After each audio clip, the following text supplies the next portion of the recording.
y volaban como podían, y los que no tenían con qué y en qué llevarse sus cositas, se llevaban lo que podían y dejaban las puertas y ventanas abiertas, porque eso quedaba abandonado. Pero San Felipe tuvo la suerte, ¿verdad?, de que como eran tan pobres, porque ya estaban sin trabajo, entonces no se trasladaron a la nueva capital porque no tenían con qué. Gracias a esto no se fue Jesús sepultado a la capital. Pero como se cayó el templo, entonces ya no pudieron reconstruirlo porque no tenían con qué. Y era Cristo de las ánimas crucificado. Pero como ya no podían crucificarlo porque su iglesia estaba en el suelo, hicieron un sepulcro en los muros que son muy anchos, 1,80 m, pero no así como enterramos nosotros de punta, ¿verdad?, sino que lo hicieron así a lo largo, y ahí enterraron a Jesús. Y entonces le empezaron a llamar Jesús sepultado, porque lo sepultaron. O sea que había razón, ¿verdad?, para llamarle así. Y la imagen del Cristo, ustedes lo ven con sus piernas flexionadas, porque están sosteniendo el cuerpo que reposa y se fija en el clavo de los pies. Y su cabeza, que si estuviera muerto en el lecho, tendría la cabeza echada para atrás.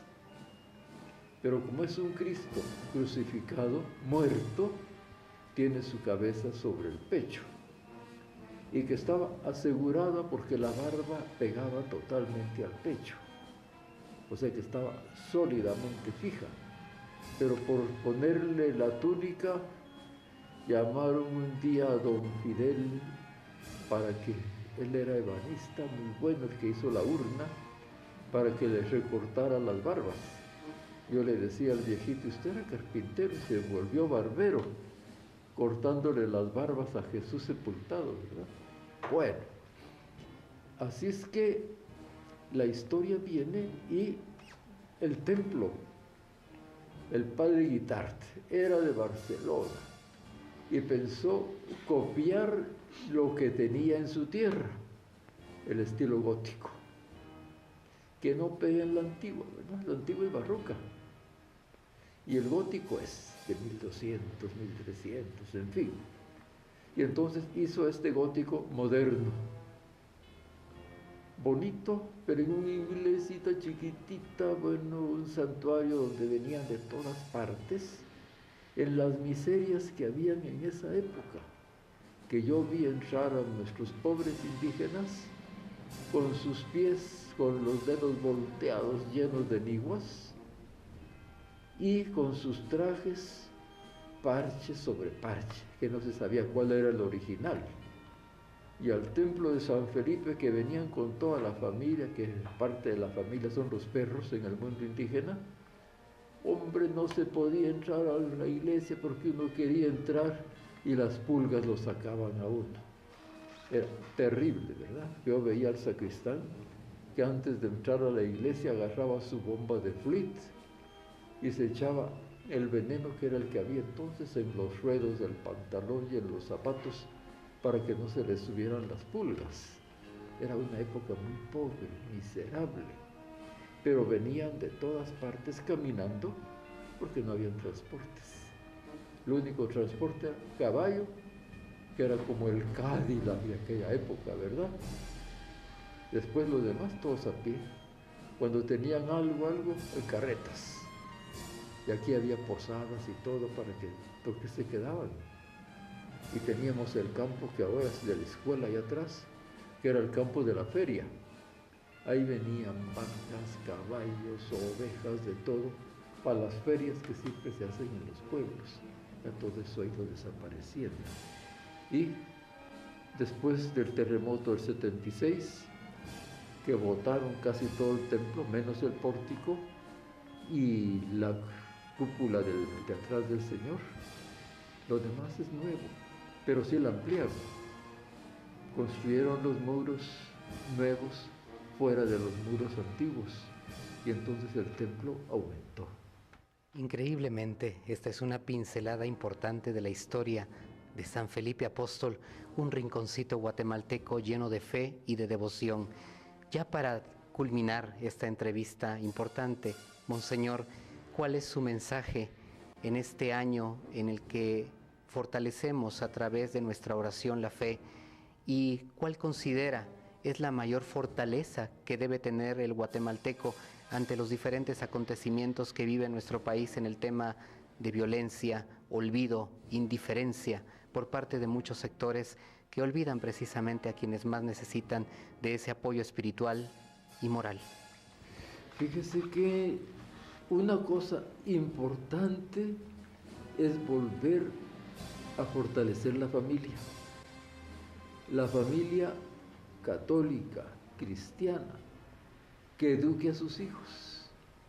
El desastre actual es que el padre de familia o vive o no vive o está a saber dónde y deja a la familia con una madre que tiene que trabajar duro para darle de comer a los hijos y los hijos andan sueltos y no tienen el peso, la fuerza, la educación y todo de un hogar.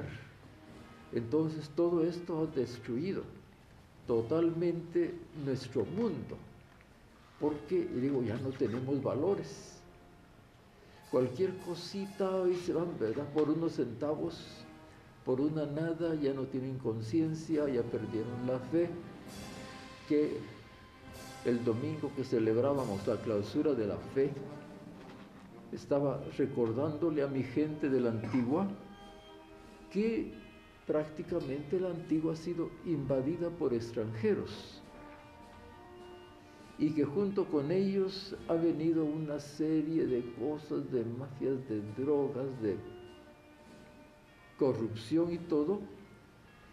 Y entonces, antes tan bonita la Antigua, tenía sus espantos, sus aparecidos, su todo.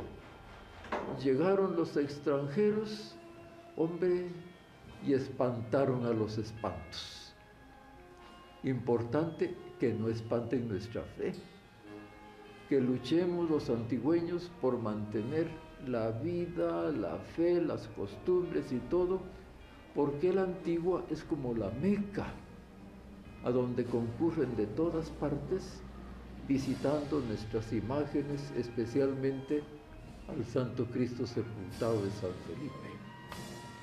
Agradecemos en este encuentro especial con Monseñor, con este espacio histórico importante de nuestro país, la apertura, el conocimiento y un alto a esa rutina y a ese desorden moral que no conduce en el camino o en el sendero que Dios desea para nosotros.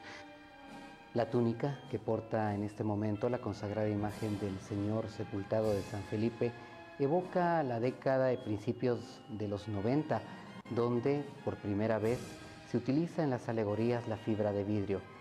Dolores Zuleta es uno de los artesanos más representativos, quien, dedicado a esta labor, realiza una alegoría muy particular, donde se observaba un área de rocas, luego de nubes, que evoca la vieja escuela altarera guatemalteca, y al final del anda se observaba al Padre Eterno. En este encuentro hablaremos acerca de la importancia que tiene también el cambio de ropaje y, por supuesto, ¿quiénes son los guardaespaldas de Jesús? ¿Existen? Quédese con nosotros.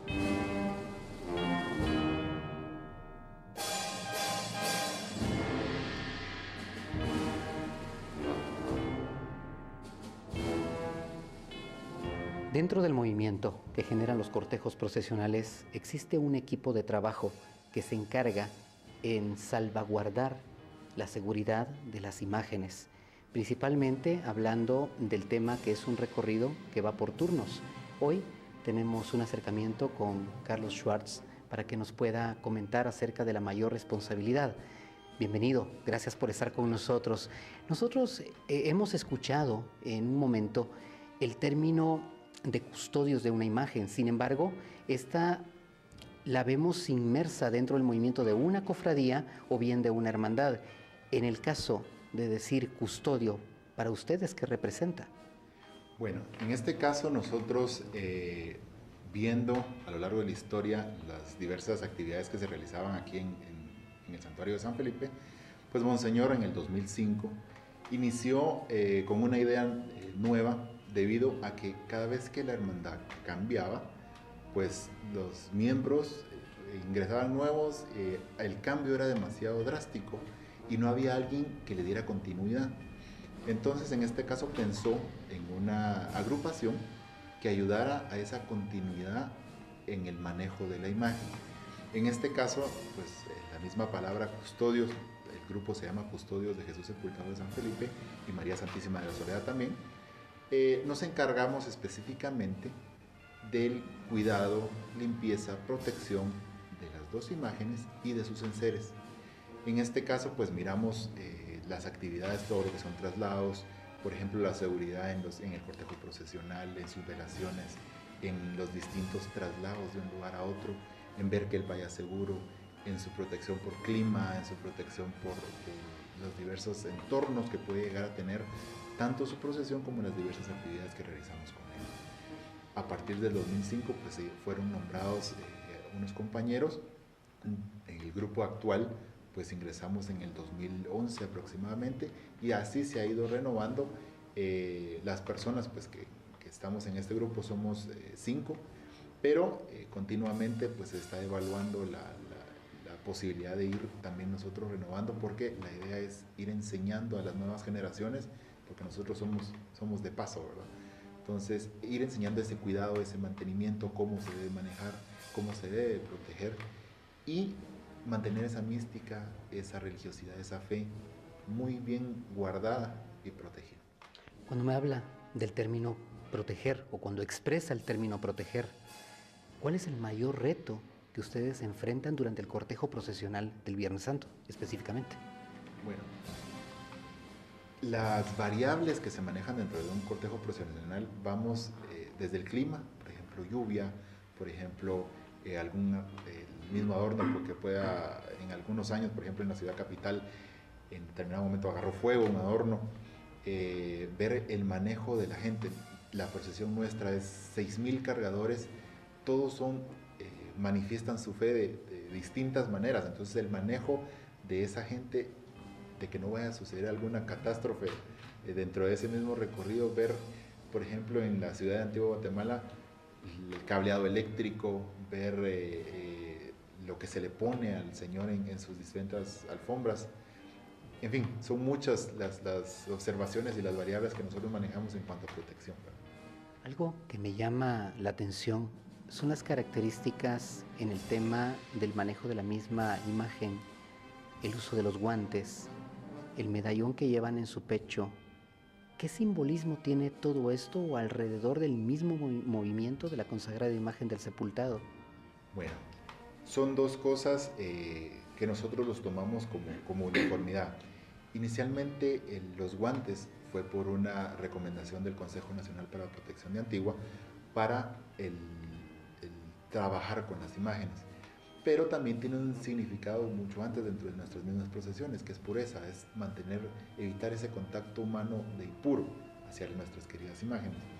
En este caso pues nosotros tomamos las dos cosas, y pues el pectoral que manejamos, pues debido al nombre que tenemos, es una custodia.